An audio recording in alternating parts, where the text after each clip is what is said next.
और नूर की बारात किसे पेश, तुझे क्या सुनाऊं मैं दिलरुबा तेरे सामने।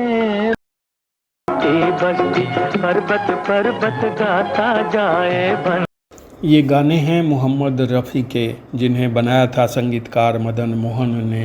आपके पहलू में आकर रो दी। मदन मोहन और मोहम्मद रफ़ी के गाने खूब चले, लेकिन एक बार मदन मोहन मोहम्मद रफ़ी से ना गवाने पर ऐसे अड़े कि अड़े ही रह गए। कौन था वो गाना जिसे मोहम्मद रफ़ी से ना गवाने पर अड़ गए थे मदन मोहन? बताएंगे आपको, लेकिन पहले आप ये गाने सुन लीजिए, क्योंकि इन गानों का संबंध है उस कहानी से जो हम आपको सुनाने जा रहे हैं। हो के मायूस तेरे दर से सवाली न गया, फिर वही शाम वही गम वही। नमस्कार, इस एपिसोड में हम बात करेंगे संगीतकार मदन मोहन की और मोहम्मद रफ़ी की, और इसकी कि कैसे एक गाने पर अड़ गए थे संगीतकार मदन मोहन कि मैं इस गाने को मोहम्मद रफ़ी से नहीं गवाऊंगा।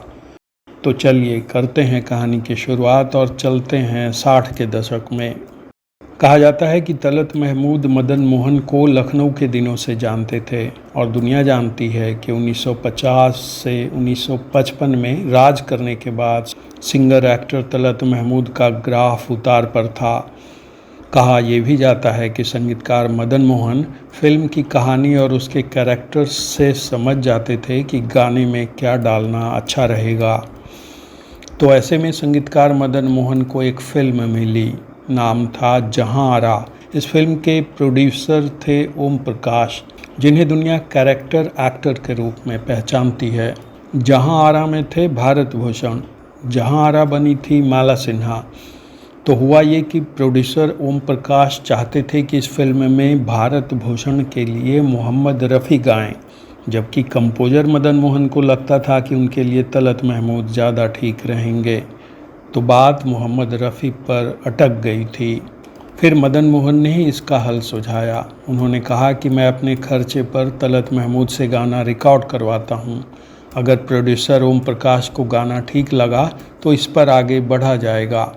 संगीतकार मदन मोहन ने तलत महमूद से गाना रिकॉर्ड करवाया, लेकिन इसके लिए उन्हें सिंगर, ऑर्केस्ट्रा, स्टूडियो आदि पर कुल मिलाकर 50,000 रुपये खर्च करने पड़े। फिर वही शाम। जाहिर है प्रोड्यूसर ओम प्रकाश को ये गाना पसंद आया होगा, तभी ये गाना फिल्म में शामिल हुआ। इस फिल्म में मोहम्मद रफ़ी के भी गाने हैं। बाद मुद्दत ये घड़ी आए। इस गज़ल में मोहम्मद रफ़ी के साथ हैं सुमन कल्याणपुर।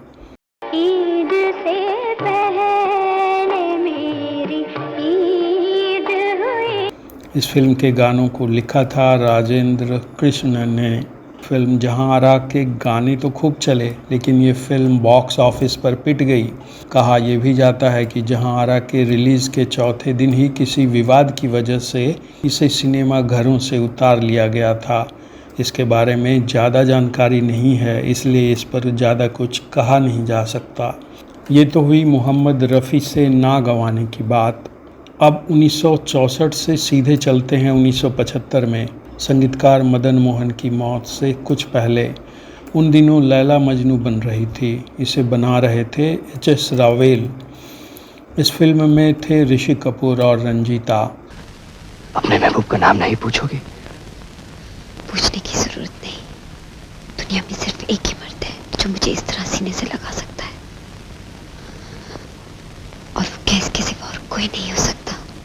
ऋषि कपूर चाहते थे कि इस फिल्म में उनके लिए किशोर कुमार गाएं, मोहम्मद रफ़ी नहीं, लेकिन संगीतकार मदन मोहन मोहम्मद रफ़ी के नाम पर अड़ गए, ठीक उसी तरह जैसे वो 1964 में तलत महमूद के नाम पर अड़ गए थे।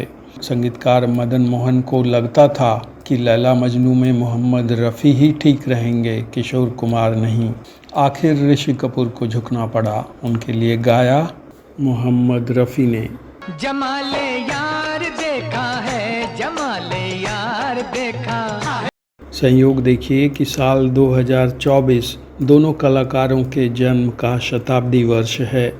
संगीतकार मदन मोहन 25 जून 1924 को पैदा हुए थे और 14 जुलाई 1975 को उनकी मौत हुई थी।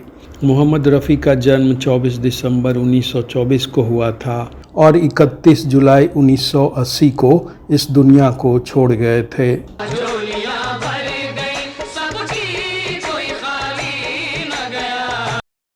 इस एपिसोड में आज इतना ही। अगर ये कहानी आपको अच्छी लगी हो तो इसे लाइक करें, शेयर करें और चैनल को सब्सक्राइब करें। अब हमें आज्ञा दीजिए। नमस्कार। मैं निगाहें